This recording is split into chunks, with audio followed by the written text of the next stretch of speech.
How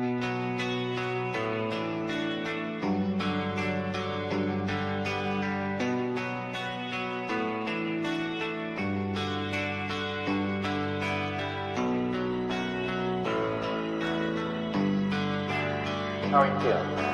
Well, How long have you been here? 3 months, May 17th. And what brought you? That's difficult to answer.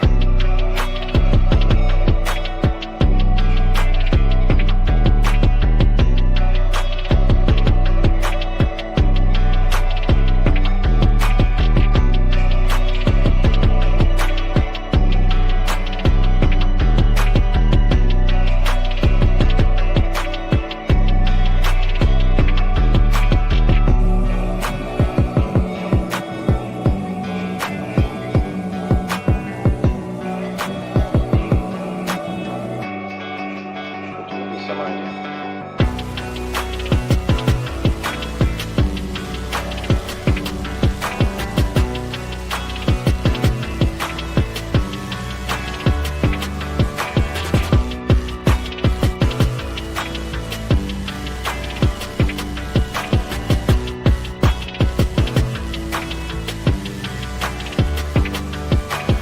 I am not completely like other people. What do you mean by that? People dislike me because I am not completely like them.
I am trying to do with my life something which few people try to do, and this influences my thinking and consequently my action. What is it you're trying to do with your life? Play the piano for people. I'm not clear. How is it that playing the piano for people has eventually resulted in your being here in the hospital?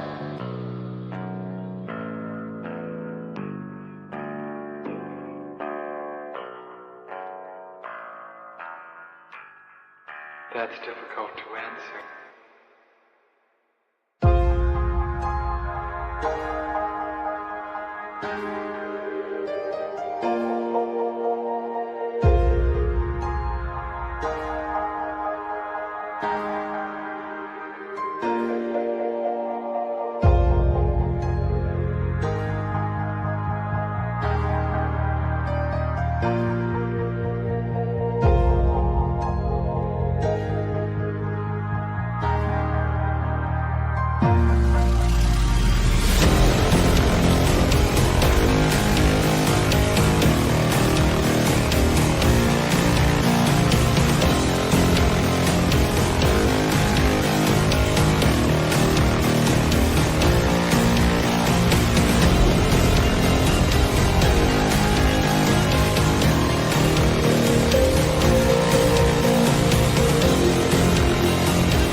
no facing death. Is this the end? Is this the end?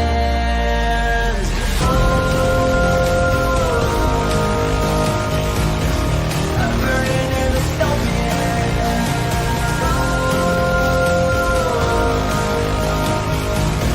There's no place to hide.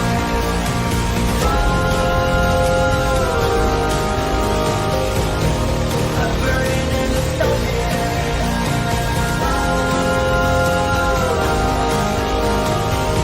This is the final genocide. What have we done to the world?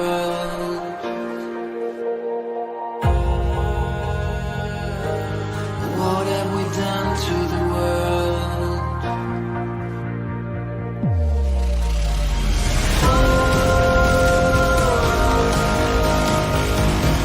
I'm burning in the stone pit.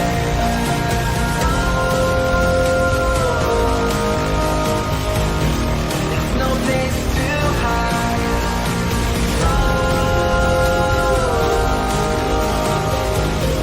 I'm burning in the stone pit.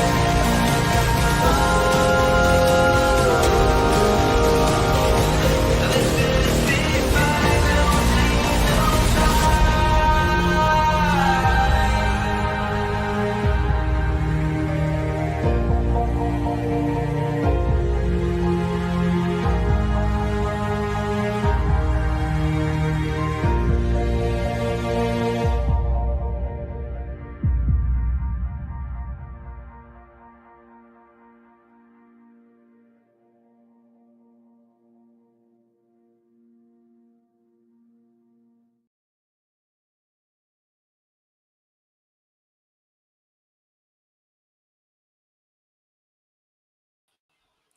What up, everyone? Happy, is it Thursday? Is it really Thursday? Is tomorrow actually Friday? Do I actually need to figure out what I'm doing for happy hour tomorrow? Is that a real thing? Wow. Time flies, man. We're almost halfway through the year. Can you guys even wrap your head around that? Anyway, welcome to The Cult. This is a show that I stream Monday through Friday at 5 p.m. Eastern Time on YouTube, on X, the platform formerly known as Twitter, and on Rumble, and on Kick now, too. If you want to watch me on Kick, I guess I'm streaming on Kick now because I can. Why not? And we talk about all aspects of like the culture war. Mostly we spend our time doing deep dives into the radical revolutionary far left, which I think is the most dangerous cult that exists. And but sometimes we talk about other stuff too. We talked about Tucker Carlson yesterday. Yo, ain't that the truth? The Socialism Conference is coming up. Actually, that's a good point, Reagan. I kind of talked about this, but we should let everyone know this. So the Socialism Conference, this is just a heads up to everyone. We are going to be doing full coverage of the virtual streaming of the Socialism Conference this year. And I'm not saying that I know that there are going to be other people there undercover recording them. I'm not saying I know that. Hey, Tamed Rebel over on Rumble, I see you. Uh-oh. There we go. So here is the Socialism Conference. The Socialism Conference is my favorite. And what is going on with their website? Their website's all messed up. This is not how their website normally looks. Someone has messed up their website. That's actually kind of funny. All right, well, the Socialism Conference is working some stuff out right now on their website, but the Socialism Conference is a big annual event where about, hundreds of radical revolutionary socialists get together in Chicago and they talk about socialist things. It is actually called socialism. We're not just saying that colloquially. That is actually the name of the conference. And the thing of it is we cover this. We did full coverage last year of their live streaming. We are going to be doing full coverage this year of their live streaming. They have just announced their live streaming schedule, and honestly, it looks pretty great. Now, normally the Socialism Conference happens in September, but this year they decided to do it on 4th of July weekend. And so, yeah, No, this has nothing to do with the VPN. This just has to do with the socialists messing around with their website and screwing something up. This has nothing to do with me. This is their website. So I know it's 4th of July weekend, and I know that everyone wants to go to a barbecue and a parade and stuff like that.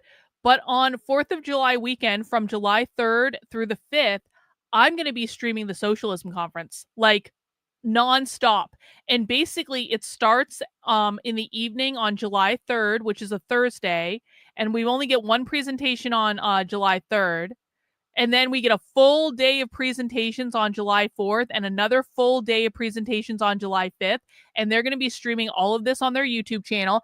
And actually, the presentation schedule looks pretty dang good. So if you're looking for something to do 4th of July weekend, mark your calendar and come spend Friday and Saturday with us on this channel. And we will be doing full coverage of the Socialism Conference. And you guys haven't had fun until you've watched, like, what did we do last year? Last year during the Socialism Conference, we watched like 22 straight hours of socialism. Maybe not straight. We watched 22 hours of socialism within a 48-hour period. Like I was socialismed out after that, but it was great. And this year's schedule looks even better. Thanks, Trendlin, for the super sticker. I appreciate it. So that is going to be coming up pretty soon. It's almost time for socialism, and it is one of the happiest times of the year. Yup, we caught them talking about blowing up a pipeline last year, and then they were like, well, that's a book. And I was like, well, then why are you bringing it up as a way to protest in reality? So we'll be doing that, and it's going to be great and awesome and amazing. But before we do that, we are going to be getting into Antifa today. And, you know, I think most of us have probably heard of the Anarchist Cookbook. You know, that's a book that's been around forever. And it's like popular. You can buy it on Amazon and stuff like that. And it teaches you how to do things and stuff that you probably shouldn't do. But anyway, Antifa. So one of the things about this massive pile of Antifa zines that I've collected is that once you start going into these zines and actually looking at them, it takes you down the rabbit hole of all of the Antifa literature. So, for example, if I go into something like this zine, which I covered today on my Substack, and we'll talk about that in a second. Inside this zine, they have links to other things, and those links take you to other links. And those links take you to other links, and you go down the rabbit hole until you find like the real stuff eventually. And you know, this stuff is all publicly available. You know, I was trying to explain to someone the other day, this stuff is all publicly available. You just need to know how to look for it. And once you know how to look for it, you start finding all of this anarchist literature and all of this queer Marxist literature and all of these zines and all of this propaganda that the left knows about, because this is their subculture. We are going into their subculture. People ask me all the time, Karlyn, does the left really understand this? Yes. The left really understands this. The reason the right doesn't think the left understands this is because the right doesn't understand this, because this is not the right's subculture. The left understands this because this is their subculture. This is what they read. This is what they teach to each other. This is what they share with each other. This is where they live and breathe. The right thinks that no one on the left understands this stuff because the right is projecting their lack of understanding onto other people, because the right has a completely different subculture that is mostly around networking and image and brand and, you know, hookers and blow undercover at CPAC while they're on Grindr trying to hook up with someone while their wife is at home with the kids. Like that's the right subculture. The right subculture is bullshit and nonsense and inauthenticity and brand and image and cloud and influence and the right hairstyle and the right outfit and the right tailored suit and the right friends and the right connections and da and hookers and blow and Grindr at CPAC and all this stuff. That's the right subculture. The left subculture is protesting and social justice and queer and anti-assimilation and anti-capitalism and et cetera, and punk music and art and all this other stuff. This is the left's subculture. The left understands this. The right does not. We understand both because I'm not on either of their effing teams, and I'm never going to be on either of their effing teams. And I look at both of them from a detached perspective, and I say, here's all your bullshit right-leaning influencers, and here's all your bullshit leftist anarchists, and we understand both. And you have to look at these things from a detached perspective if you really want to understand the dynamics at play here. And so that's what we do. Anyway, so I was going down one of the rabbit holes that I went down, and I found Antifa's Anarchist Cookbook. Now, this is a document that's been around for over 20 years. This book, which we're going to start reading today, which is really F-off long, this book was written in 2004. But this book, which has tons of, that's my knitting. You don't need to see my knitting. Hang on, that's not what I wanted to show you. Why am I showing you guys my knitting? I wanted to show you this. This is the Anarchist Library link to this book. One of the things that's kind of cool about anarchist literature and communist literature is that none of it has copyright, because the left doesn't believe that intellectual property is a real thing. They believe intellectual property is a form of private property. So they never copyright anything. And so we can find all the leftist books and literature on the internet. We can read all this stuff on YouTube and put it on a podcast later to inform other people and to research and stuff like that, because there's no copyright protections on these materials, because the left does not believe in copyright, which is really good for us. So look at all the stuff in this book. And we're not going to be able to read the whole thing today, but we're going to read some of it. We're going to read the introduction parts and the preface parts. And this is going to give us Antifa's mentality, guys. Even though this book was written 20 years ago, they still follow this basic playbook today. Maybe they do some things differently, but you're going to see they still follow this playbook today. Do you know how I know this? Look at this section. One of the first sections is on affinity groups. Do you know what I got in Boston over the weekend? An Antifa zine about affinity groups, explicitly. So they still follow this playbook. This is all written out. They're still making propaganda saying basically the same thing today. And so if we just go and read some sections of this book, we're going to be able to know exactly what they're doing and why they're doing it. Look, how to do banner drops, how to create bicycle collectives and do a bicycle parade, how to do billboards. What is Black Bloc? This is a section we're definitely going to read today. Oh, what do you need to know about doing a blockade and a lockdown or a classroom takeover? What are collectives? What do collectives actually mean? How are they using them? We'll talk about that. Distributing, tabling, info shops. Oh, how do they propagandize? This is all about their propaganda operation.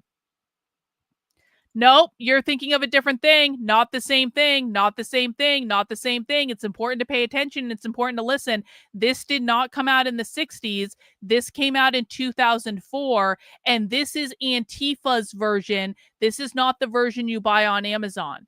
They're two different things. Antifa is calling this an anarchist cookbook, but it's not the one that came out in the 60s. It is a different book. Got to research stuff before you put stuff out there, guys. I'm just saying. Got to fact check. How do you do an effigy? How do you do graffiti? Healthcare. Hijacking events. Infiltration. Oh, Antifa's got instructions on how they go undercover. I know he means anarchist cookbook. This is why I'm saying it's not the same book, and people should stop assuming that it is. Again, listening is fundamental. Legal support, media, parades and marches, more media, mental health,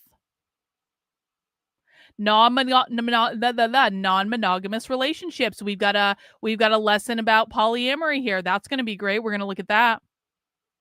Reclaim the streets, how to build a rocket stove, sabotage, a whole section about sabotage.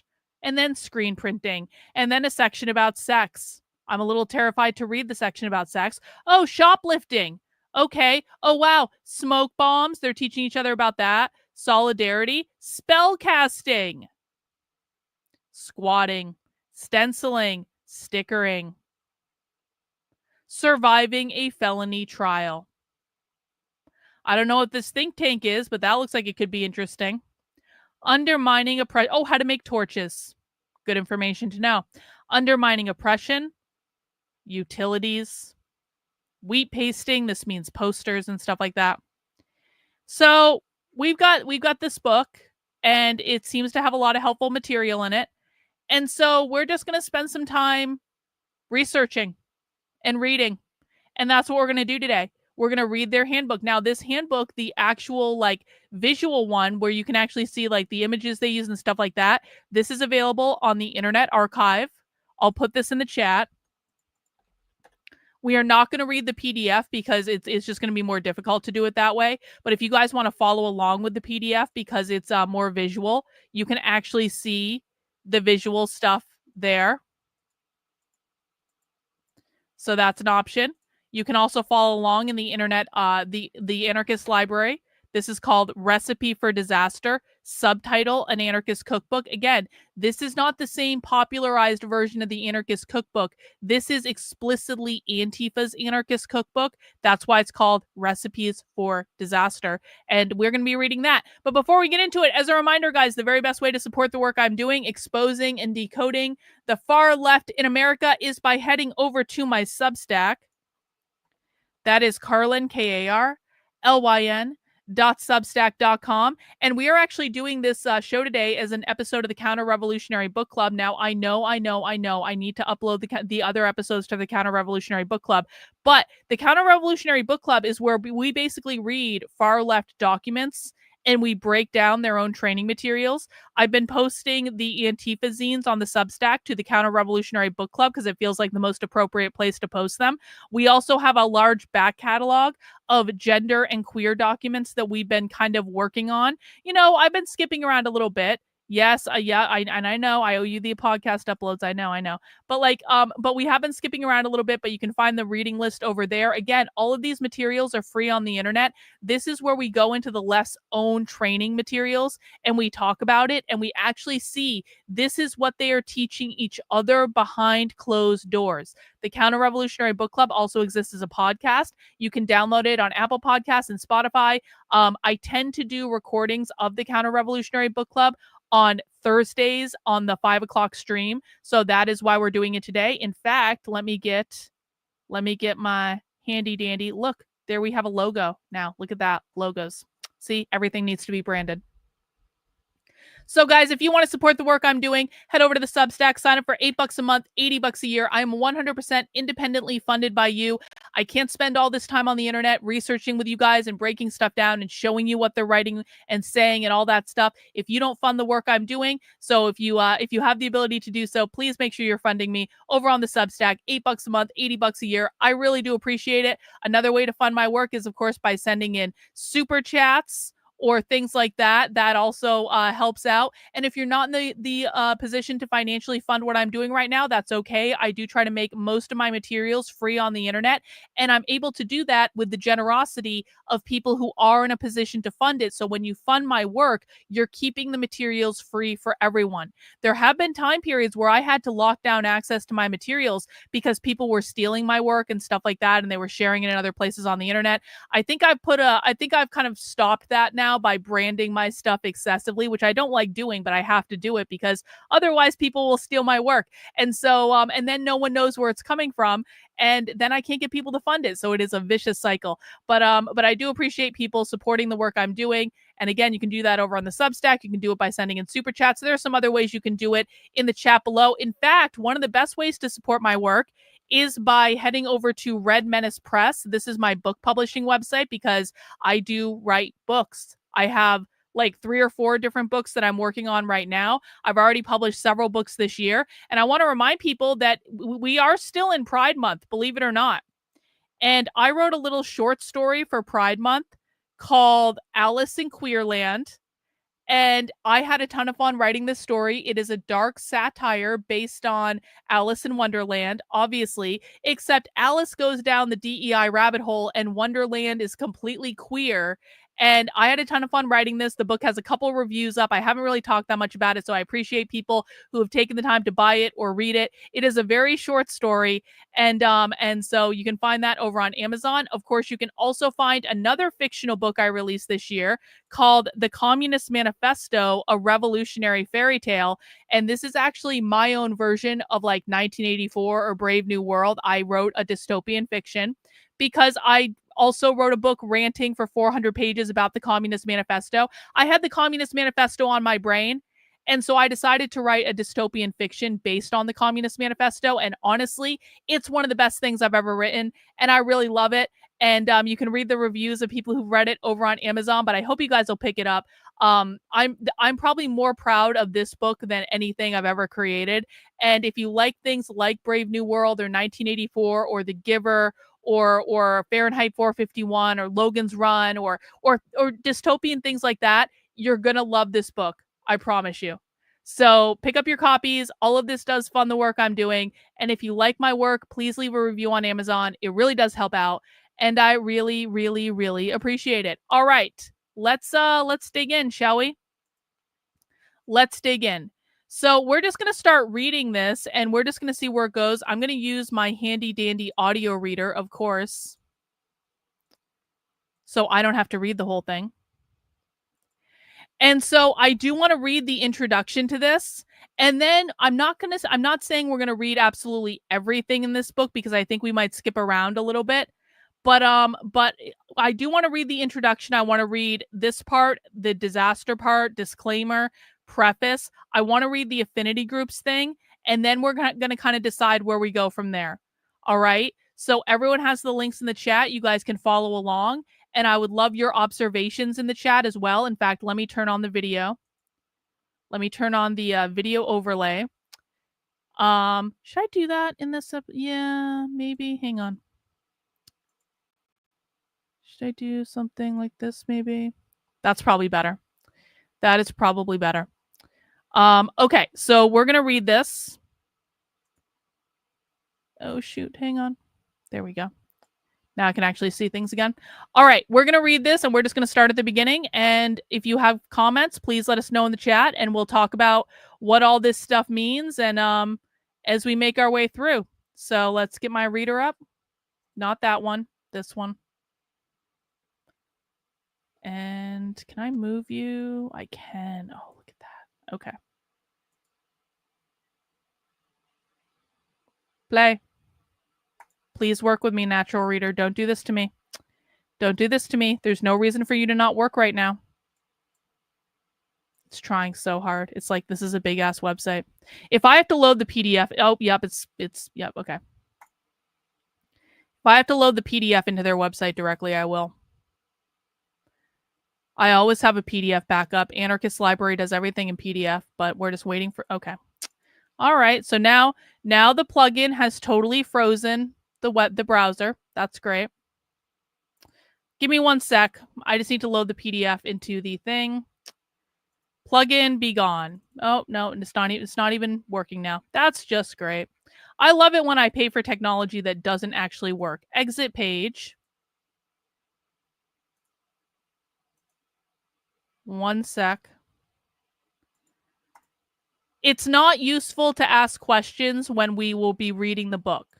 So my suggestion is please restrict your questions to the actual material. And that way we won't be distracted. And chances are you might get your answer just by waiting and reading the book. So let's start there, shall we? Just need to load the PDF into this thing. Okay.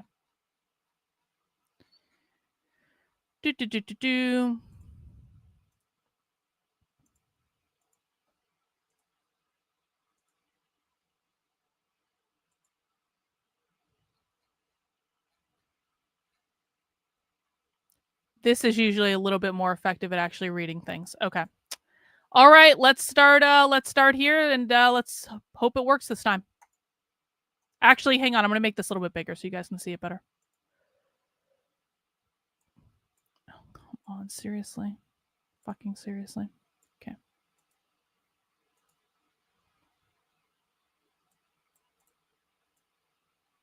There we go. Read. Disaster? Yes, disaster. When you think of disasters, perhaps some secret part of you thrills at the idea of something happening, something interrupting the tedious routines that comprise existence for so many of us. You might not be ready to own up to actually desiring one, but a disaster would at least offer a chance to escape your cage and explore the unknown for a little while. What anguish to live in longing for a reprieve from your own life, never knowing when or if it might come. Or perhaps you cringe at the word, thinking of all the senseless tragedy and loss of life that real disasters entail. In that case, it may have already occurred to you that we are in the midst of the most terrible slow-motion disaster in history, as the natural environment is utterly laid to waste and the diversity of human experience is steamrolled into the monoculture of capitalism. Oh, capitalism! In such a disaster, you can't cook out of the books your ancestors developed for more peaceful times. Whether disaster is something you privately pine for or desperately hope to escape, one thing is for certain, the old recipes won't suffice anymore. We need recipes for disaster. Here they are. Disclaimer for our enemies. Authorities take note. No members of the Crimethlunk ex-workers collective endorse or engage in any of the dumb and dangerous activities described herein. They're telling the cops, don't worry, we don't actually do all this illegal shit that we're about to detail in this book. Authorities take note. No members of Crime Think ex-workers collective endorse or engage in any of the dumb or dangerous activities described herein. You have to admit that communists do have a good sense of humor sometimes with their writing.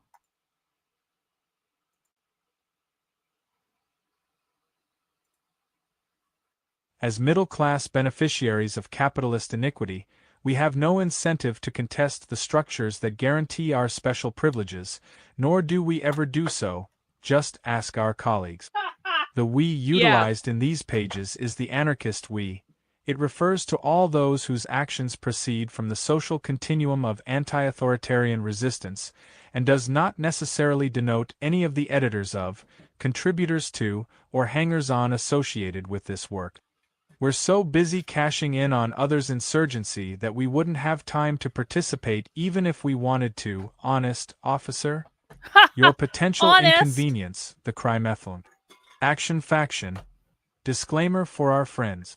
Quote, plans are worthless, but planning is everything.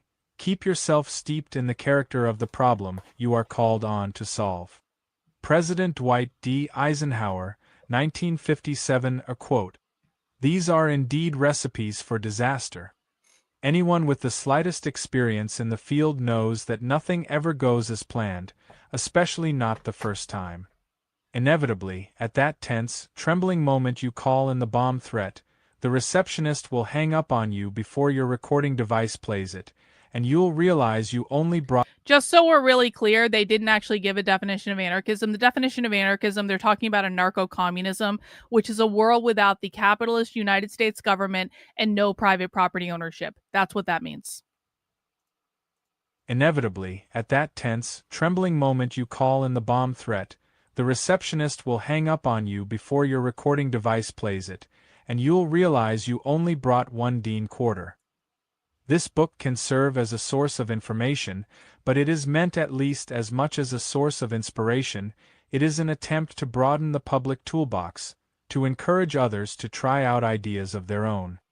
It is indeed important that beginners around the world be armed with specific skills that are ubiquitous in some contexts but have never been applied in others, but the process of discovery and experimentation is always more valuable than the products thereof. Don't abide by any formula in here. Do you know what they mean by authoritarianism? Okay, this is a quiz just for you, Bob. What do they mean by authoritarianism? What do communists mean by authoritarianism? No one else answered but Bob, because Bob knows everything and we know nothing, apparently. And Bob is not here to learn. Bob is here to pontificate in the chat. So, Bob, what do they mean when they say authoritarianism? Can you define that for us, please? It's only for you, no one else.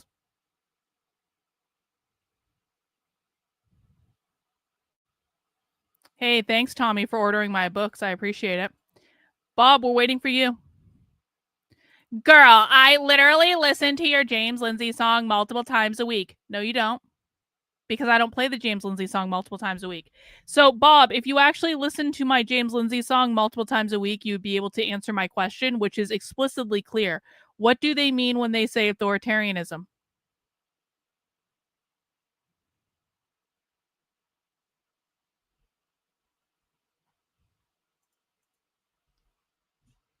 Okay. Then why are you saying why are you like okay. You know, I struggle with people like you because you've been to my chat before. This is not the first time you're here.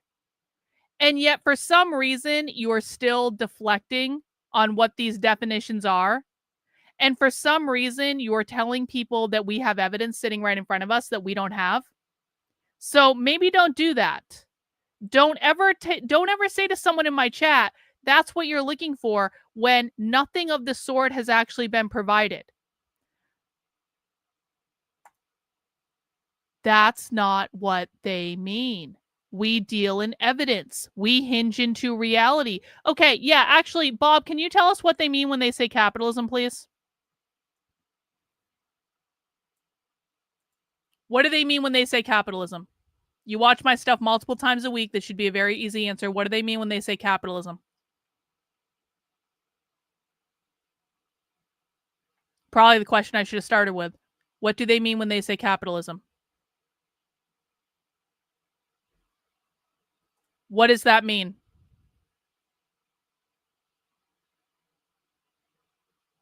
What does that mean?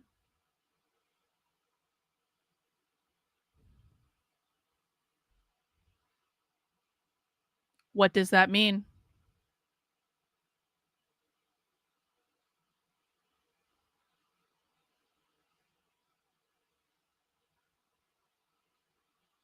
We're waiting. What does that mean?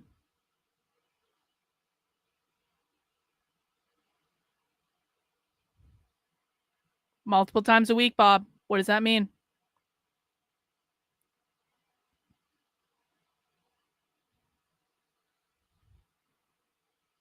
Being an anarchist in the way that Antifa is describing being an anarchist is not anti-authoritarianism. There are a lot of philosophies in the world that are anti-authoritarianism.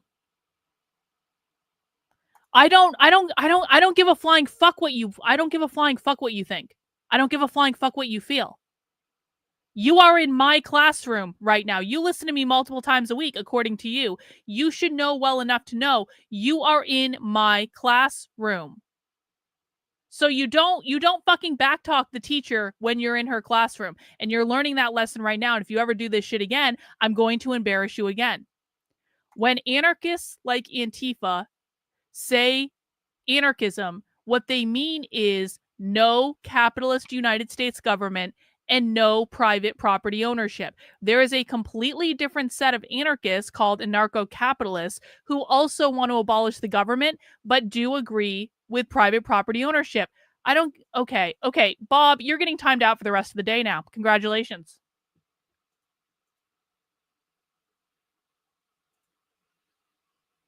Put user in timeout. 24 hours, Bob is not going to bother us anymore. Let's continue. Don't abide by any formula in here, improvise. Many of the recipes we composed for this volume were test-driven in small towns. We selected such locations for our rigorous process of experimentation and analysis on the grounds that they were utterly unremarkable. Perhaps the importance of San Francisco and Barcelona in the struggle for freedom and adventure for all has been overestimated. Yeah, just so we're clear, that wasn't the regular stalker that comes in to cause problems. That was just someone who does not take this stuff seriously and was being a smartass in the chat. When I'm spending time analyzing documents like this, I don't want people mouthing off in the chat. And quite frankly, if people want to be like, you're mean, guess what? Antifa is a lot meaner than I am. We are trying to actually analyze a document here. I don't need people fucking around in the chat just to make themselves feel better and morally righteous. It is unhelpful to everyone. So let this be a lesson to you guys. We do take this seriously. Like, when we're doing stuff like this is a serious research endeavor. So shitposting and pretending you know everything when you don't and being a dick, it's just really unhelpful. Perhaps the importance of San Francisco and Barcelona in the struggle for freedom and adventure for all has been overestimated. Not everyone can or should live in such places, and besides, many revolutionary strategies which are now impossible in these cities are still tremendously dangerous everywhere else. Why risk arrest in the financial district to put up graffiti that will only remain for a few hours, when there are 1,000 unguarded stop signs in the suburbs waiting to sing your song? Quite a few of these recipes are designed especially for the middles of nowhere of our world, the nondescript margins of history where nothing ever happens. As they say, the quickest way to the top is to turn the world upside down. Revolution is, among other things, a reversal. The first becomes the last, the margin becomes the mainstream, the nameless convict becomes Nestor Makhno, commander of the anarchist armies of the Ukraine. The anonymous, inexperienced teenagers who get their hands on this book in Missoula, Montana could be the ones to make hip New York, and this book itself, totally obsolete. If you're one of them, wherever you live, however old you are, for everyone's sake, don't underestimate your own strength. One more subject bears comment: the countless recipes left out of this book, especially the ones you think we should have included. Those, my friend, are the first recipes in your book, which you had better start writing as soon as possible. Yours for total destruction and recreation, and wishing you many a sweet repast. Krymethlunk, International Federation of Food Service Industry Escapees. Preface: Direct Action, What It Is. This is a handbook for direct action. It's not the only one, there are thousands. Every gardener's guide is a direct action handbook, as is every cookbook. Any action that sidesteps regulations, representatives, and authorities to accomplish goals directly is direct action. In a society in which political power, economic capital, and social control are centralized in the hands of an elite, certain forms of direct action are discouraged, to say the least. This book is about those in particular, for anyone who wants to take control of her life and accept responsibility for her part in determining the fate of humanity. Okay, so they're explicitly saying in this, in a society in which political power, economic capital, and social control are centralized in the hands of the elite, certain forms of direct action are discouraged. This is a book about the things you're not supposed to do. And when they say discouraged by, they don't just mean by the police or by conservatives. They also mean discouraged by the Democrats. They mean discouraged by nonprofits. They mean discouraged by groups like the Party for Socialism and Liberation. Antifa does not like the Party for Socialism and Liberation at all in any way. They don't like them. They don't want to work with them. They won't like they might align with them for like a protest or something, but even that they really don't like it and they don't want to listen to them. So they're telling you, we're going to go do the shit that no one else wants to do. In a society in which political power, economic capital, and social control are centralized in the hands of an elite, certain forms of direct action are discouraged, to say the least. This book is about those in particular, for anyone who wants to take control of her life and accept responsibility for her part in determining the fate of humanity. For the civilian born in captivity and raised on spectatorship and submission, direct action changes everything. The morning she arises to put a plan into motion, she awakens under a different sun if she has been able to sleep at all, that is, and in a different body, attuned to every. Why her and not they, them? Because this was written in 2004. They, them didn't become more popularized until much later after this was written. So, The morning she arises to put a plan into motion, she awakens under a different sun if she has been able to sleep at all, that is, and in a different body, attuned to every detail of the world around her and possessed of the power to change it. She finds her companions endowed with tremendous courage and resourcefulness, equal to monumental challenges and worthy of passionate love. Together, they enter a foreign land where outcomes are uncertain but anything is possible and every minute counts.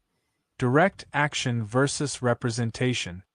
Practicing direct action means acting directly to meet needs, rather than relying on representatives or choosing from. So direct action, when Antifa is protesting, that's direct action. When Antifa's rioting, that's direct action. When Antifa is getting a group of bikes together and putting them all in a pile and trying to set them on fire because they're trying to make the batteries on the bikes explode, that is direct action. When Antifa is doing black bloc, that's direct action. It's the people rising up to try to overthrow or provoke the oppressors, whatever. When they're saying representation, that's what you get when you get with politics, right? You have people that are elected to represent you, but Antifa doesn't like that because they believe in a bottom-up, decentralized structure. Practicing direct action means acting directly to meet needs, rather than relying on representatives or choosing from prescribed options. Today the term is commonly applied to the use of illegal protest tactics to pressure governments and corporations to make certain decisions, which at bottom is not much different from voting or making campaign contributions, but it most properly describes actions that cut out the middleman entirely to solve problems without mediation. Need some examples? You can give money to a charity organization, or you can start your own chapter of Food Not Bombs and feed yourself and other hungry people at once.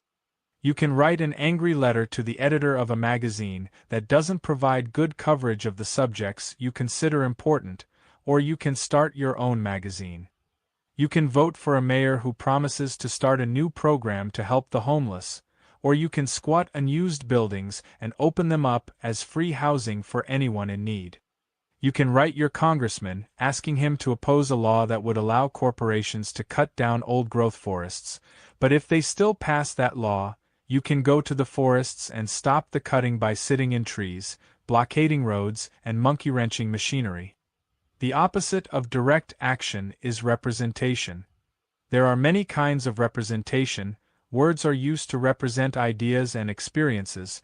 The viewers of a soap opera let their own hopes and fears be represented. They use her because this was before they, them. This was before gender neutral stuff was really taking off.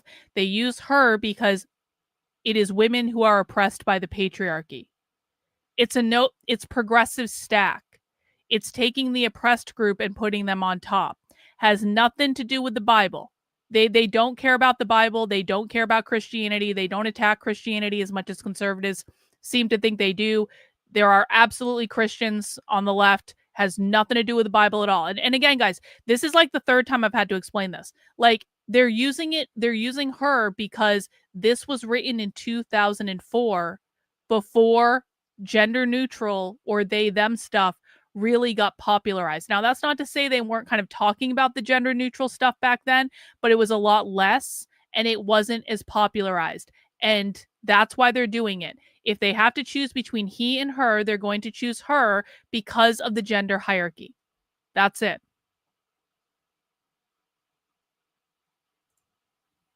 There are many kinds of representation. Words are used to represent ideas and experiences. The viewers of a soap opera let their own hopes and fears be represented by those of the protagonists. The Pope claims to represent God, but the most well-known example today can be found in the electoral system. In this society, we're encouraged to think of voting as our primary means of exercising power and participating socially. Yet whether one votes with a ballot for a politician's representation, with dollars for a corporate product, or with one's wardrobe for a youth culture, voting is an act of deferral, in which the voter picks a person or system or concept to represent her interests. This is an unreliable way to exercise power, to say the least. Hang on, we got a super chat from South Pod. Good to see you, South Pod. The her stuff was very common back then. It was both a reframing of hierarchy and a form of virtue signal to communicate whose side you were on. Yep, exactly. Thank you. This is an unreliable way to exercise power, to say the least. Let's compare voting with direct action, to bring out the differences between mediated and unmediated activity in general. Voting is a lottery. If a candidate doesn't get elected, then the energy his constituency put into supporting him is wasted, as the power they were hoping he would exercise for them goes to someone else. With direct action, one can be certain that one's work will offer result. In marked contrast to every kind of petitioning, direct action secures resources, experience, contacts in the community, the grudging respect of adversaries, that others can never take away. Voting consolidates the power of a whole society in the hands of a few individuals, through sheer force of habit, not to speak of other methods of enforcement. Everyone else is kept in a position of dependence. Voting consolidates the power of a whole society into the hands of a few individuals. Just in case people needed a reminder, Antifa does not believe in elections. No, Antifa did not vote for Kamala Harris. That's one of the most retarded ideas like in the history of the universe. No, Antifa didn't vote for Joe Biden in 2020. That's retarded. Antifa does not believe in elections. Antifa does not believe in the electoral process. They believe that elections, voting, consolidates the power of the whole society into the hands of a few individuals. When they say democracy, they don't mean voting like we have right now. They mean socialism, which is going to be a more representative form of democracy, which they still don't really like because there's still hierarchy in that, but it's not the same thing as what we have now.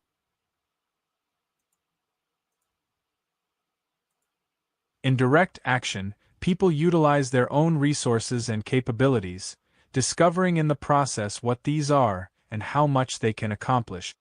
Voting forces everyone in a movement to try to agree on one platform. Coalitions fight over what compromises to make, each faction insisting that its way is the best and that the others are messing everything up by not going along with its program. A lot of energy gets wasted in these disputes and recriminations. In direct action, no vast consensus is necessary. I've seen a lot of this shit lately, and I'm just going to speak to it directly. I've seen a lot because there's so many new people on the channel and so many new followers. I'm going to speak to this directly. And Southpod, I'm very sorry. I'm going to pick on you. Well, I don't think voting is good either, so I must be on the same side as Antifa. Well, I don't think the war in against Iran is good either. Well, I don't think Israel is good either, so I must be on the same side of Antifa. Well, I don't think that capitalism is perfect either, so I must be on the same side as them. I've seen this coming up over and over and over and over and over and over and over again. Let me remind everyone.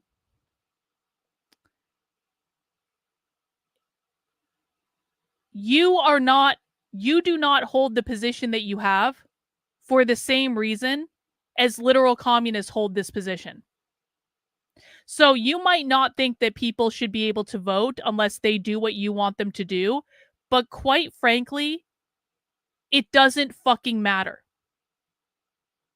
And people don't like when I say this, but I'm going to be very blunt. I don't care what you want. I don't care what your personal perspective is. I don't care if you think that capitalism is great. I don't care if you think capitalism is the worst system that's ever been made. I don't care. It's not relevant. Also, most of you don't hold those positions for the same reason that Antifa does. And so when you bring it up, what you're doing is you're giving the left a win. You're justifying what the left is doing. And you're also inserting things into the conversation for no good reason, by the way. No one has asked for your opinion on this. Your opinion doesn't matter. You might not like hearing that, but our goal here is to study the left. Our goal here is to understand the left. If you're inserting other factors into the discussion because it makes you feel good, you're being disruptive to what's actually going on. And in doing so, you actually give the left a win because you're not engaging in the conversation in the same way. So I'm sorry to pick on you, Salpod. You just sent me a super chat. I do appreciate the money. I appreciate the support. You're not like a new person on the channel. I know who you are.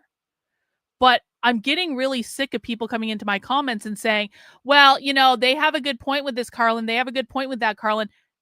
You don't believe that for the same reason that they do. And if you don't understand why they believe what they do, then you don't understand what they're going to try to do next. And that is the point of all of this. So facts don't care about your feelings. I'm not going to coddle people's emotions.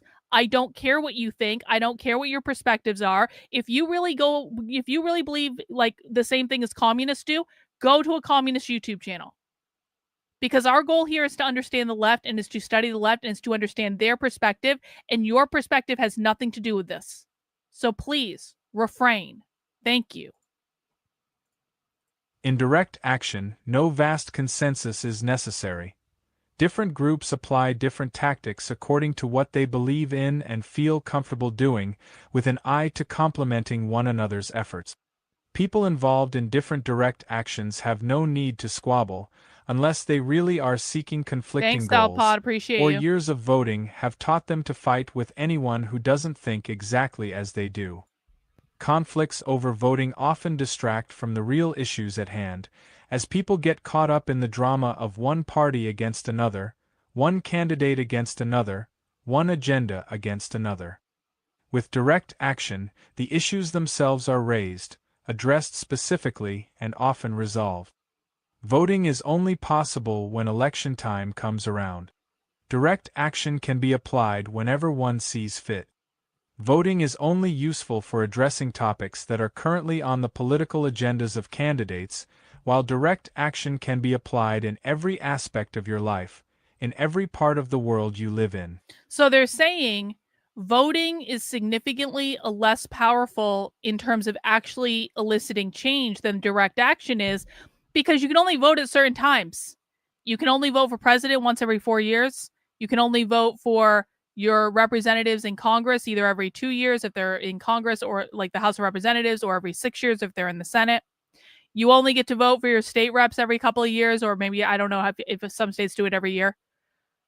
They're saying that voting is not an effective way to change things because the time span in between the opportunities to vote is simply just too long. Right? So if you want to actually do stuff in between elections, you have to do direct action, which gives you more power to actually elicit the type of change you want outside of the electoral process. Voting is only useful for addressing topics that are currently on the political agendas of candidates, while direct action can be applied in every aspect of your life, in every part of the world you live in. Direct action is a more efficient... Just to be really clear, and I really don't like it when people do this because it's a little self-deprecating. You're allowed to ask questions. So Jay says, I'm slow like Jesse Lee Peterson, so I feel like I need to keep quiet. There's a lot to take in when you're new, but I appreciate your teaching. And I do appreciate that. And you know what? There is something to be said for the fact that when you first encounter this stuff, and you're getting an advanced class right now, what we're doing today is an advanced class. So this might be more than some of the newer people on the channel are ready for, but one of the very best ways to learn this stuff is honestly just to sit back and listen and to let it kind of wash over you. But I do want to emphasize, if you have questions related directly to what's in the text, if you don't understand the language, if you're confused about what's being said, if you're confused about something that I said, I want to encourage people to ask questions. Asking questions is one of the very best ways to learn, because I don't know what you guys are confused about if you don't tell me. If you ask a question, I have the opportunity to break it down and explain it. But you also have to understand that I've been doing this for years now. And so I don't always know when people are confused by things when they're new. So there's no shame in asking questions. There's no shame in admitting that you don't know something. We were all new to this once. There are still things that I don't know. I learn new things every day about the left.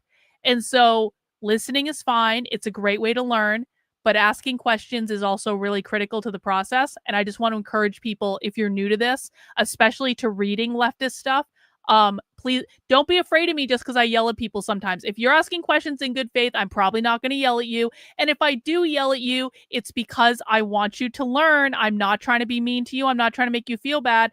I just really want you to learn. Direct action is a more efficient use of resources than voting, campaigning, or canvassing. An individual can accomplish with $1 a goal that would cost a collective $10, a non-governmental organization $100, a corporation $1,000, and the State Department $10,000. Voting is glorified as a manifestation of our supposed freedom. It's not freedom. Freedom is getting to decide what the choices are in the first place, not picking between Pepsi and Coca-Cola. Direct action is the real thing. Isn't that an interesting idea? Voting is glorified as a manifestation of our supposed freedom, but it's not freedom. Freedom is getting to decide what the choices are in the first place, not picking between Pepsi and Coca-Cola. That tells you a lot about their mindset, doesn't it? Direct action is the real thing. You make the plan, you create the options, the sky's the limit. Ultimately, there's no reason the strategies of voting and direct action can't both be applied together. One does not cancel the other out. The problem is that so many people think of voting as their primary way of exerting political and social power that a disproportionate amount of time and energy is focused on electoral affairs while other opportunities to make change go to waste. For months and months preceding every election, everyone argues about the voting issue, what candidates to vote for or whether to vote at all, when voting itself takes less than an hour. Vote or don't, but get on with it. Remember all the other ways you can make your voice heard. This book is for people who are ready to get some more practice using them. Direct action. Jay says, I need to make a flowchart of what group is who and who is in that particular group. Listen, Jay, this is actually a project that I'm actively thinking about and have been thinking about for a long time. What I would say to you is it's not that simple. This is one of those things that it sounds like it should be simple. Reagan and Bach can back me up on this. What you're talking about is not a simple project. And the reason that it's not a simple project is because the left is a highly decentralized monster. And there are thousands of these cells all over the country. Thousands. There's not a couple. There's thousands. And so this is something I'm actively trying to figure out how to do this right now. And it's something I've been kind of pondering for a while. I'm closer to figuring it out now than I was a couple months ago. I'll tell you that because I've been thinking about this a lot. But like, this isn't like, if you're expecting the flowchart of the left to be easy, it's not going to be easy because there's just way too many groups. I wouldn't say it's impossible, but it's really fucking hard. and getting the information to flow together is really hard. But I've got some ideas. But I guess what I'm trying to say is that, like, if you're overwhelmed by the number, like the sheer volume of it all, there's a reason for that, and you're in exactly the right place. Direct action need not be popular to be effective. The point of a direct action is the action itself, not pandering to supposed public opinion or anticipated media coverage.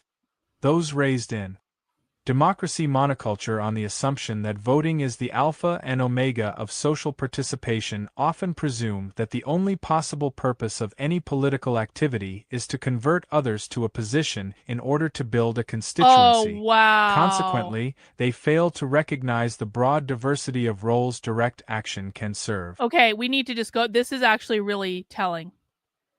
Direct action need not be popular to be effective. So for all the conservatives that are like, Whose mind are they changing? Who, like, look at all the people, they're being annoying, they're blocking roads, they're pissing everyone off, they're rioting. Whose mind are Antifa changing?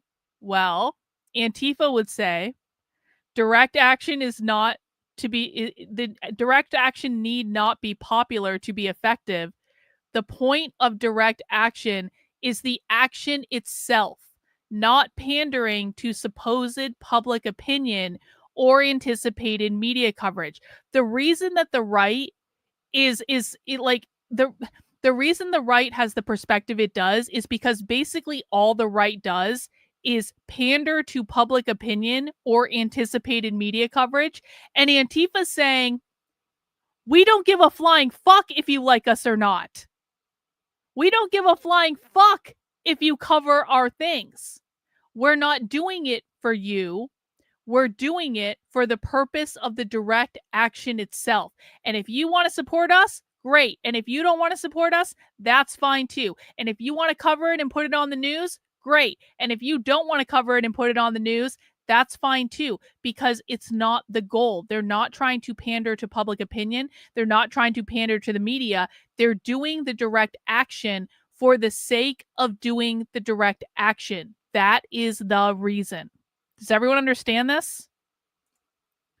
Those raised in a democracy monoculture on the assumption that voting is the alpha and omega, the beginning and the end, of social participation often presume the only possible purpose of any political activity is to convert others to a position in order to build a constituency. Consequently, they fail to recognize the broader diversity of roles direct action can serve.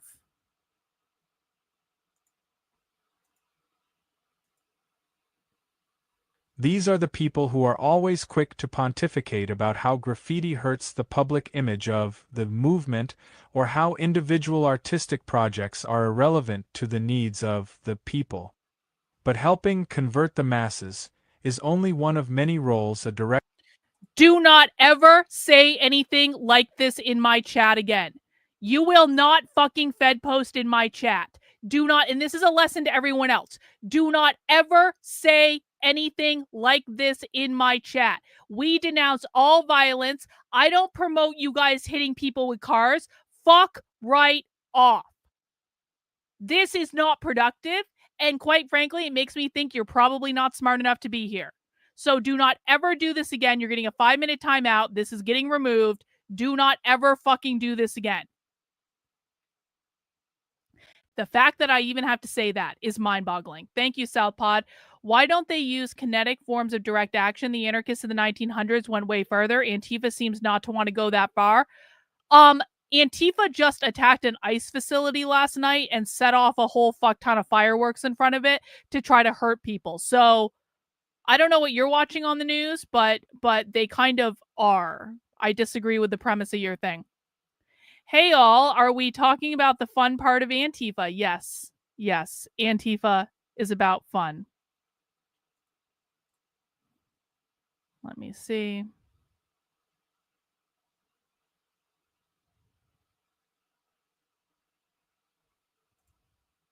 But helping convert the masses is only one of many roles a direct action can play.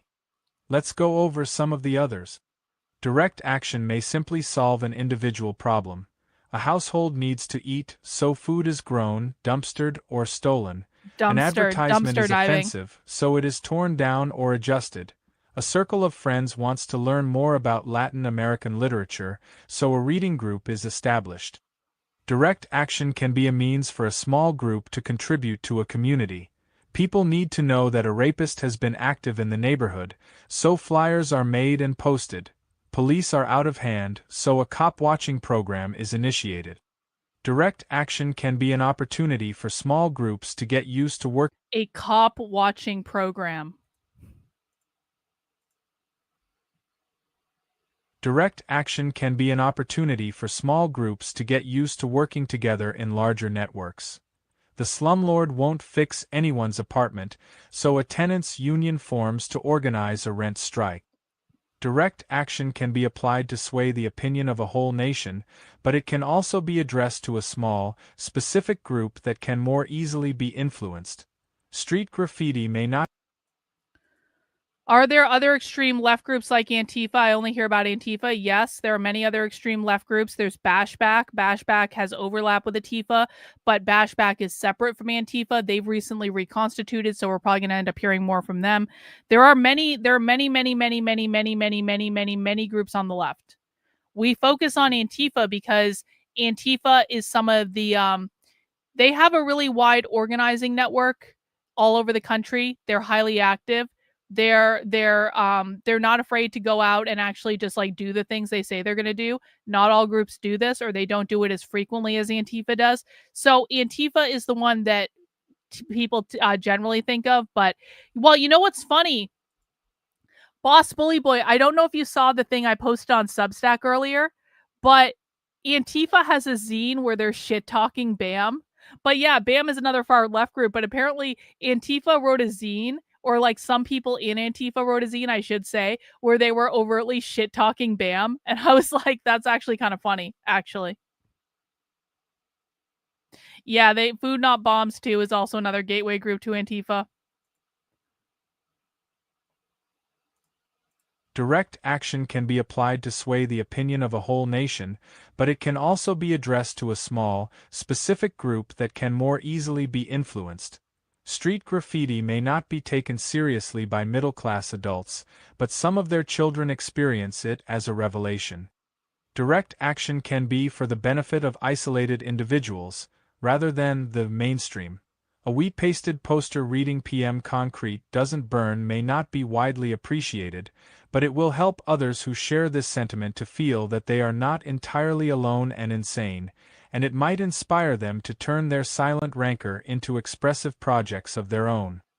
Direct action can give visibility to a group or perspective not otherwise represented, or emphasize the possibility of a viewpoint those in power would deny. A newspaper rap spreads the news the corporate media won't share, just as broken corporate windows prove that, whatever the pundits say, not everyone is happy under capitalism. Direct action can demonstrate that social facts and physical conditions that seem inevitable are actually subject to change. An unpermitted street party that transforms a shopping district into a free, festive space shows that the function of any space is up for grabs. Direct action can make life less predictable, more magical and exciting, or at least humorous, for chance spectators as well as participants. When business as usual is oppressive and depressing, simply interrupting it is a service to all. Popular or not, direct action can keep important issues in the news and in. When business as usual is oppressive or depressing, simply interrupting business is a service to everyone. It's a great line, actually. Popular or not, direct action can keep important issues in the news and in private conversations. Sabotaging an environmentally destructive dam can bring up its ecological effects, whether or not people approve of the sabotage itself. Direct action can give a group political and social leverage. So what they're saying is, you might not approve of our plan to sabotage a dam. You might not approve of our plan and our tactics to blow up a dam, but by virtue of blowing up the dam, we might make things better, and we might call attention to the reason the dam was a problem in the first place. So it doesn't really matter if you approve of our tactics to blow up a dam, because the outcome of the tactic of blowing up the dam will be positive. That's what they're saying. Obviously, I disavow all this. We disavow all violence. We disavow all bombings. We disavow all crimes. We are simply researching what Antifa believes. You get hard to listen to when you say words I don't like. Yeah, yeah, yeah, yeah, yeah, yeah, yeah, yeah, yeah, yeah, yeah, yeah, yeah. Guess what? Chet here has never chatted it on the channel before, chatting in to complain. So, Chet, I don't give a flying fuck. If you don't want to be here, don't be here. Go somewhere else. Simple enough for you, bro? You don't tell me what to do on my show, especially when you've never chatted in on my channel.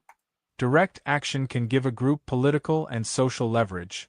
In the 1980s, Dutch squatters facing threat of eviction demonstrated their power with a directed campaign of harassment and vandalism that lost Amsterdam its bid to host the Olympic Games, and thus gained an advantage for bargaining with the city for their homes.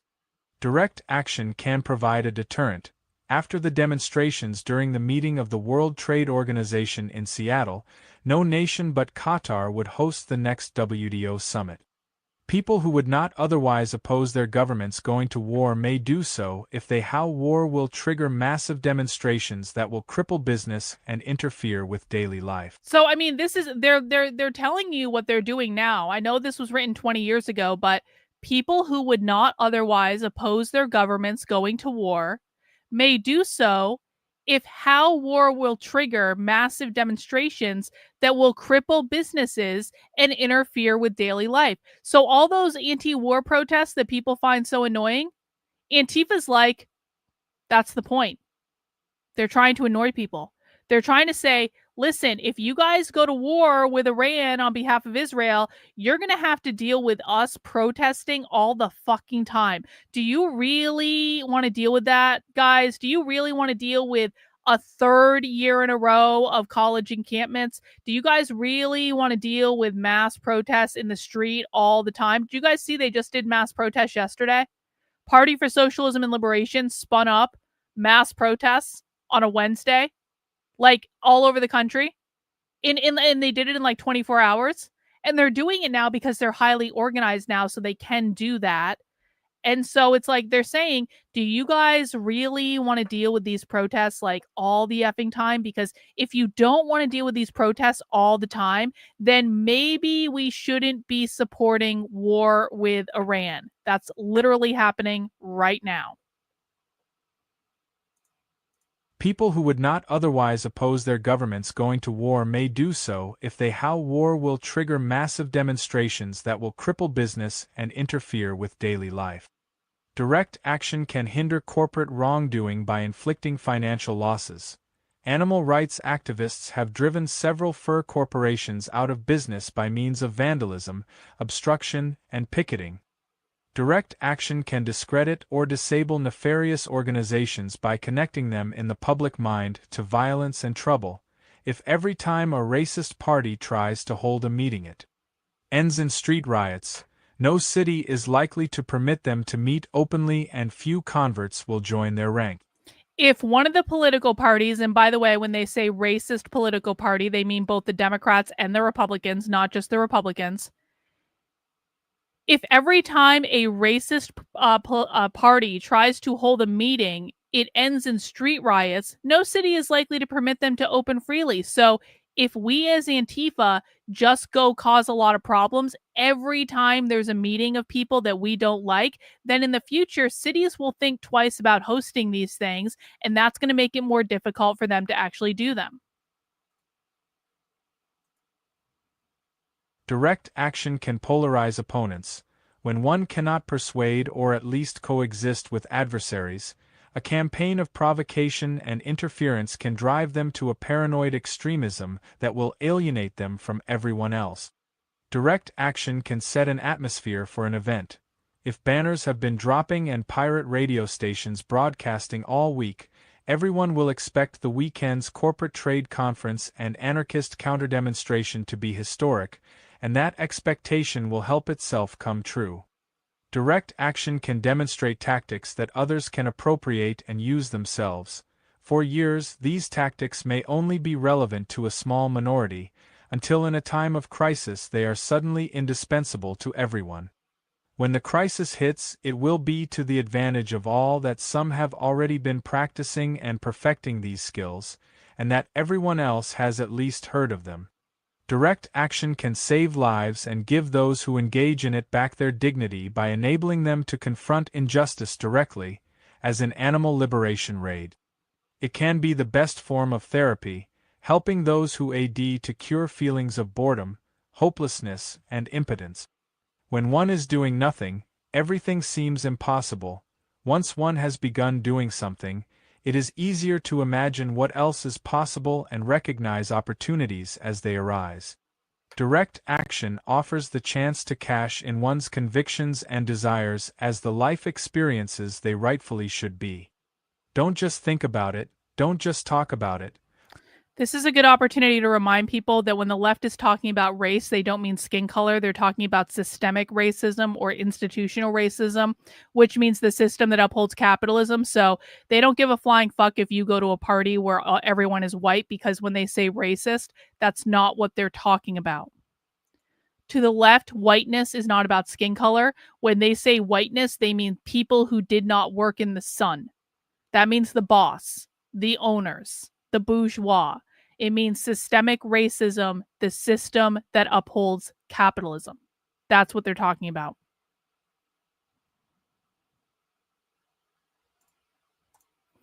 From now on, I'm going to be banning people in the chat who don't take this seriously, just to keep things nice. Don't just think about it, don't just talk about it. For heaven's sake, don't just bicker about it, do it. Direct action is a means for getting in the healthy habit of acting rather than looking on.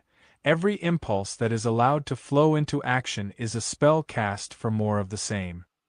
In this passive, paralyzed society, we desperately need to nourish in ourselves the habits of engagement and participation. As they say, direct action gets the goods. Mutual aid and outreach. Anyone with direct action skills stands to gain from sharing them with others. This is the opposite of converting people. It means empowering people to be themselves, not Hang on. No, this was never the point. They've stopped teaching that socialism means the government owns the means of production. They always leave that out these days. The reason you believe that is because you never listened to what the left was actually teaching. Here's why you believe this. Because you listened to right-leaning commentators talk about the left. You listened to people who only talked about the philosophy, didn't actually talk about what the activists were teaching in the real world. There is a difference between the philosophy, the stuff written 200 years ago by dead people, and what people actually say and do in the real world. How you learned about the left was probably from right-leaning academics who were going based on the philosophy that was written 200 years ago. It wasn't based on what they were teaching in the real world. That's why you think that when the left says they want to abolish private property, they're just talking about the means of production. By the way, the Communist Manifesto literally talks about everything the left wants to do nowadays. It's just that the right never understood what it actually meant. So, to the left, capitalism has always, always, always, always, always, always, from the very beginning, been both an economic and a cultural model.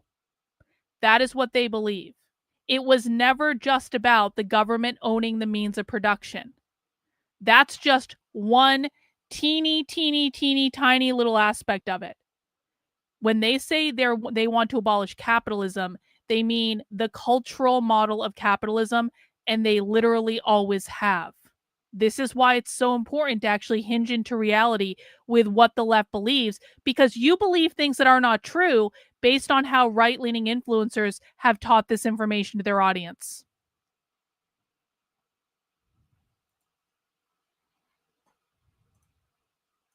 This is the opposite of converting people. It means empowering people to be themselves, not attempting to turn them into copies of oneself. The more capable each individual and group is, the more all can offer each other, and the more all are able to enforce their equality. The dissemination of direct action skills fosters relationships of coexistence and mutual aid, as Nope. No. I didn't say whiteness upholds capitalism. I said whiteness is capitalism. All right, let's take a pause. What we're going to do is we're going to go over to my Substack, and we're going to teach people why whiteness means capitalism. We're going to go to the video vaults. Oh, gosh. Hang on. Actually,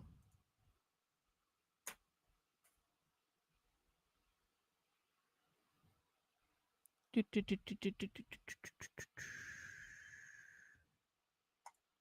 it this one? No. It is not. Hang on. Not that. No. Oh, fuck me. God damn it. I'm looking for a very specific video.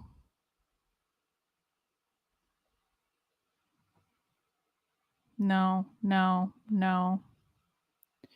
No. Fuck. This. Got it. Got it. Got it. Got it. Got it. Got it. Got it. Got it. Okay. Let me put this in the chat. All right. For everyone new who doesn't understand yet that when the left says whiteness or white supremacy or racism or anti-racism, they are not talking about skin color. They have never been talking about skin color.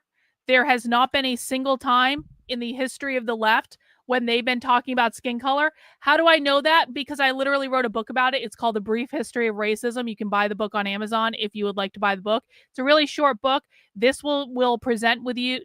This will present you with a list of quotes and direct attributed sources throughout history since the term racism was actually invented to what it is today that will show you everything I'm about to show you. But we're going to do it the short way. We're going to do it the short way. So, in 1993, there was a paper that came out from Harvard Law Review called Whiteness as Property. That paper was written by Cheryl Harris. Cheryl Harris is one of the seminal architects of critical race theory. She's very popular on the right, on the left until this day. In 2014, on the 20-year anniversary of Cheryl Harris's paper, there was a symposium at the University of California, Los Angeles, UCLA Law School, where Cheryl Harris is now a teacher at UCLA Law School, and they were celebrating her and her seminal work, Whiteness is Property. I'm going to play you a couple clips from that presentation so that you can hear Cheryl Harris herself say, whiteness is not about skin color, and whiteness is inextricably linked with, you guessed it, capitalism. Yes, Dan. Actually, yes. Actually, yes. I wrote a book. See, this is when at this point of the talk, this is when conservatives and dissident right-wingers start to have a lot of feelings. Hey, Dan, if you bother to do basic research, what you're going to find in this book, bro, is that you're not hearing it from me. See all these things? These are quotes. These are quotes. These are quotes.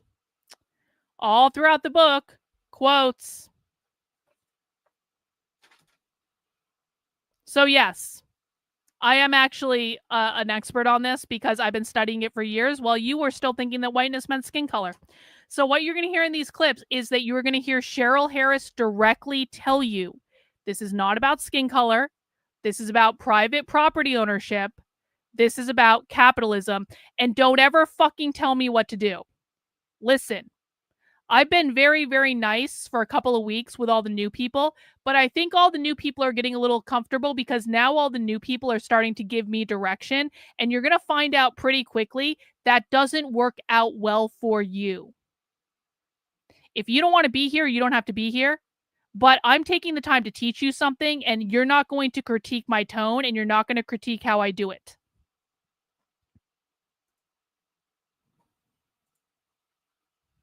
You're saying it to Dan? All right, well, fine. Hey, Matt, I need you to stop asking questions and I need you to listen, but do they believe black property owners are participating in whiteness? Yes! And guess what, Matt? Had you held back for like a second and just listened to the clips that I'm going to play for you, you are literally going to hear Cheryl Harris in these clips say, black people can be white too. They literally say this. So let's listen. Whiteness is not a skin color or even a racial type. It is a social relation constructed on exclusion, structural privilege, and its valorization. Whiteness is not a skin color or even a racial type. Whiteness is not a skin color or even a racial type. It is a social relation constructed on exclusion, structural privilege, and its valorization. It is a social relation structured on exclusion and privilege. What they mean when they say exclusion is when private property exists, people are excluded from using that private property. Next up, you don't have to be white to have whiteness. And Matthew, pay attention, listen. Secondly, post-racialism's commitment to protect some value in whiteness, however relative, what Derek Bell called the promise not to be the face at the bottom of the well, it coexists with expanding whiteness to encompass non-whites. And I think Chuck was alluding to this a little bit yesterday. Post-racial whiteness is conditionally available to persons of any racial group, even some blacks.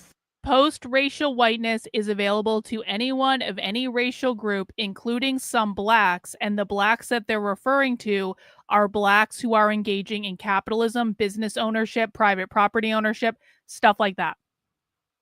Next, race is private property. Post-racialism privileges self-designation. You are what you say you are. And post-racialism conceptualizes racial identity as private property on which the state cannot infringe. Private property is, of course, the definition of capitalism. And now we get to the quote saying explicitly that race is connected with capitalism.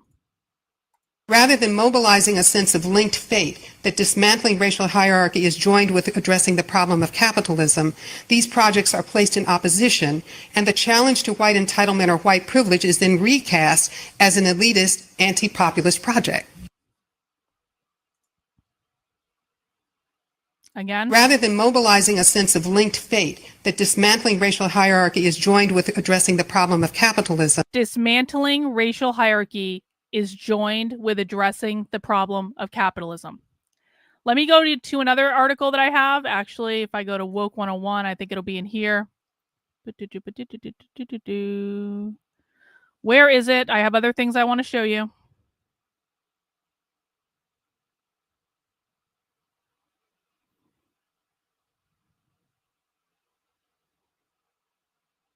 Police. Why whiteness means capitalism. Do I have that in here? Would I be smart enough to have it in here? I do. So this is an ad from a socialist magazine that I have that I'm going to hang up this ad at some point. Racism cannot be separated from capitalism. That's Angela Davis. And this is a literal book. They literally wrote a book called What is Anti-Racism and Why It Means Anti-Capitalism. They could not be more clear, guys. When the left says whiteness, white supremacy, or racism, they're talking about the system that upholds racism. No, you are still not getting it. So they called it that because white people invented the system. No. No one has said that white people invented the system. When they say white, they mean the boss, the private property owner, the bourgeois. Black people can be white too. The reason that they use whiteness is it is a reference to people who didn't work in the sun. I literally have them on video saying this. You don't have to be white to not work in the sun. You do have to be a boss or a private property owner to not work in the sun. They believe that whiteness was created when slaves, private property, were brought to America. That means the ownership of people is private property. The people who own the property were called white. White did not exist before this, they believe. The people who were owned were black. Yes, they do believe by all rights and privileges that all black people should be socialists. But what's important here is not actually the skin color. What's important here is, do they own private property or do they not own private property? Now you're just going completely off track because you spend too much time fucking around with Jack Posobiec, and I'm no longer going to acknowledge these questions from you, if I'm going to be very honest about it, because you know the fucking answer to this. You know the fucking answer to this. Post-racial society was created when Barack Obama got elected president because a black man literally acceded to the highest office in the land. That is what they mean when they say post-racialism, and you know this, and I'm getting really sick of you pretending you don't know this. That's actual fact, bro. That's fact. What exactly do you think is dumb? What receipts do I need to provide you right now?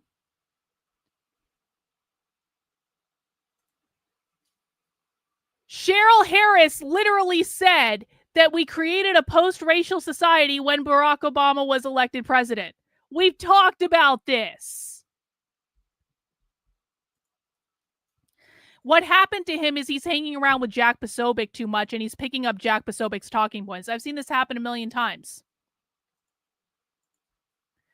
So what they believe is that racism was created when slaves were brought to America. You had the ownership class, which were called white because they didn't work in the sun. You had the private property class, which were called black because they did work in the sun.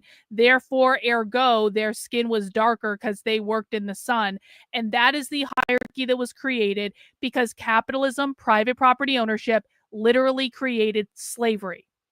Slavery created systemic racism. Systemic racism means the system that upholds racism.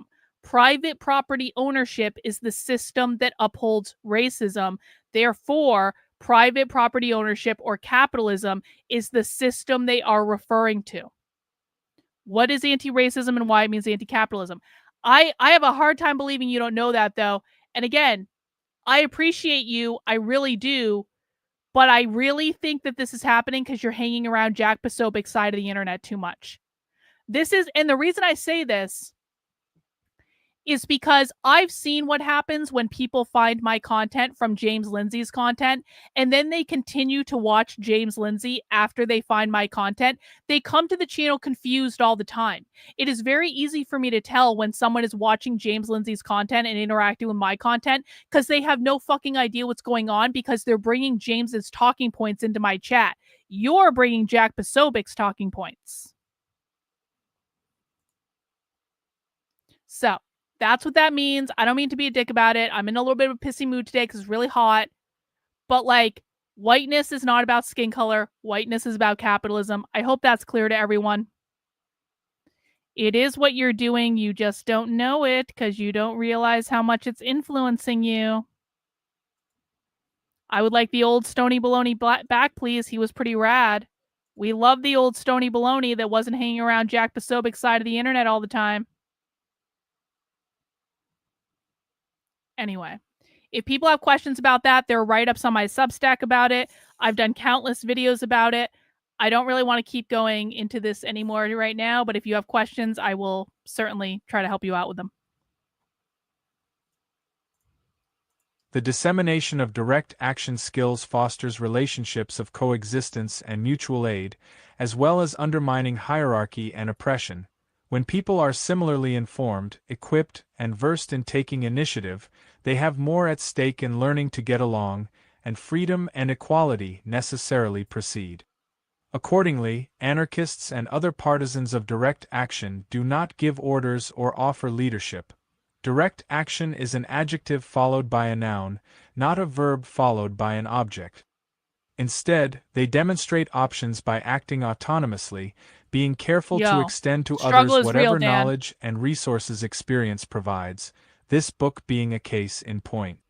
Many who set out to educate others about injustice make the mistake of providing them with a great deal of data without offering any ideas about what to do. Overwhelmed with facts, figures, and bad news, most people find it harder to take action, not easier. Thus, such— Hang on. I think their definitions are not based in fact. You don't get to decide what the facts are, Ryder. Their definitions are based on how they view the world. Their definitions are the ones in the dictionary. Literally, What I just explained to you about whiteness meeting capitalism, it is in the fucking dictionary. That's what systemic racism is. Your feelings about how they define words don't fucking matter. What matters is how they define the words, and these are the people that control the dictionary, and these are the people that control colleges and universities, and these are the people that control the schools. So saying, I don't feel like they're using facts. No, you're the one that's not engaging in facts. You're the one that's asking that your feelings get put ahead of everything that matters. So stop doing that, please. It's not helpful, guys. It's really not. I can't, see, the problem is I can't put an air conditioner in the room I'm in because of reasons. I just can't. So it is what it is. I suffer during the summer. Overwhelmed with facts, figures, and bad news, most people find it harder to take action, not easier. Thus, such attempts to raise awareness for the sake of provoking change often sabotage themselves. When informing people, it is wise to apply this rule of thumb. For every issue you introduce, spend as much time and energy presenting skills, suggestions, and opportunities for action as you do presenting information and background. A similar rule of thumb is that the more comparable a person's circumstances are to yours, the more he or she might gain from hearing your suggestions and perspectives. The more your life stories diverge, the more you will benefit from listening and learning, rather than prescribing outside the context you know. It also happens that some who practice direct action, eager to be out from under the yoke of their oppressors, escalate their engagement with these powers to such an extent that no one else can join in. This is often to their misfortune. When considering a tactic, it's important to ask to what degree it enables others to act as well, rather than leaving them immobilized as spectators. Bro, I promise you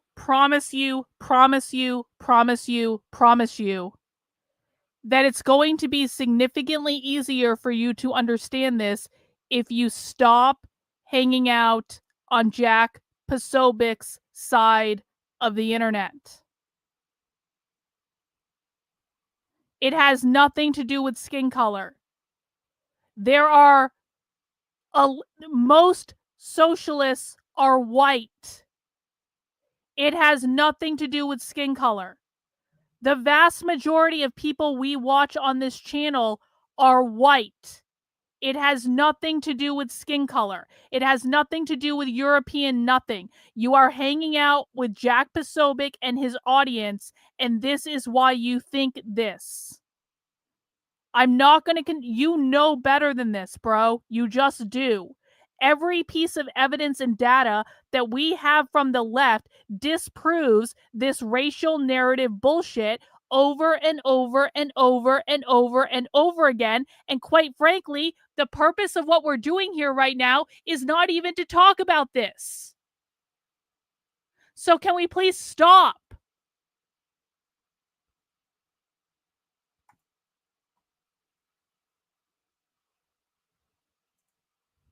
For example, the Black Bloc at the protests against the World Trade Organization in Seattle in 1999 presented a model that others subsequently employed countless times to great effect, while the tactics of the Weather Underground in the 1970s achieved some impressive feats but failed to result in many people becoming similarly active. In the long run, the most powerful tactics are the ones that inspire and equip others to join the fight.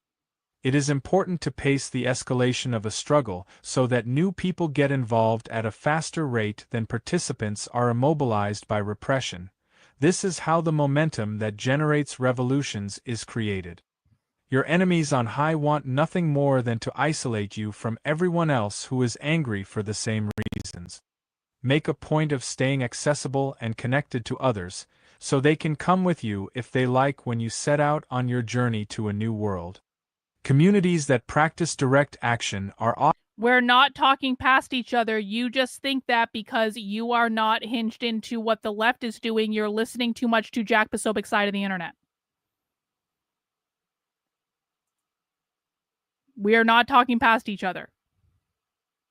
I'm being very clear. It's just hard to understand, and this is what was taught to my daughter exactly at Columbia. Yes, this is explicitly is what is taught in the Ivy Leagues. Explicitly, in no uncertain terms. And I know it's hard to understand, guys, but at some point, I know that this is hard to understand. I know that this is different than what many of you have been taught. I really do get that. But at some point, you just have to allow yourself to process the information and stop arguing all the fucking time. That's really the point. I think being on the internet trains people to argue all the time. If you want to argue about this, literally go somewhere else. Literally go anywhere else. But I'm not here to argue with people. The facts are the facts. The information is the information. If people don't trust me to teach them, then don't be here. Go somewhere else. But I'm not going to stop what we're trying to do, which is to read the Antifa Riot manual right now to have a debate about how the left sees race in this country. I'm not going to do it because that's not the purpose of what we're doing. I have done countless videos on this topic. I have written countless articles on this topic. I have countless clips talking about this topic. I have countless Twitter threads talking about this topic. What I need is to be able to focus on what we are actually here to do. Thanks, Suzanne. I appreciate it.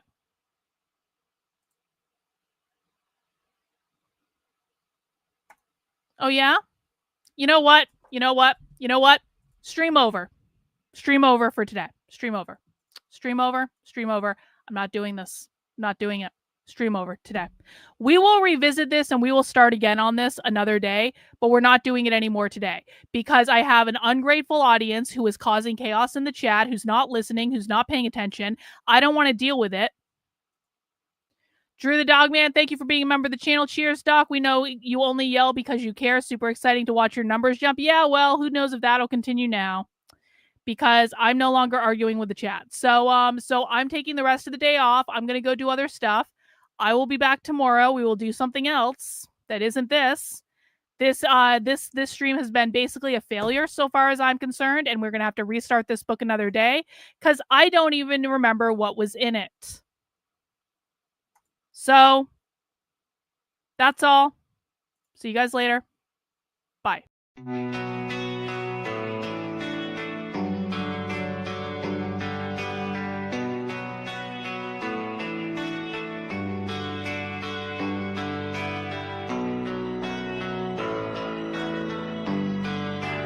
How are you feeling? How long have you been here? 3 months, May 17th. And what brought you? That's difficult to answer.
how is it that playing the piano for people has eventually resulted in your being here in the hospital?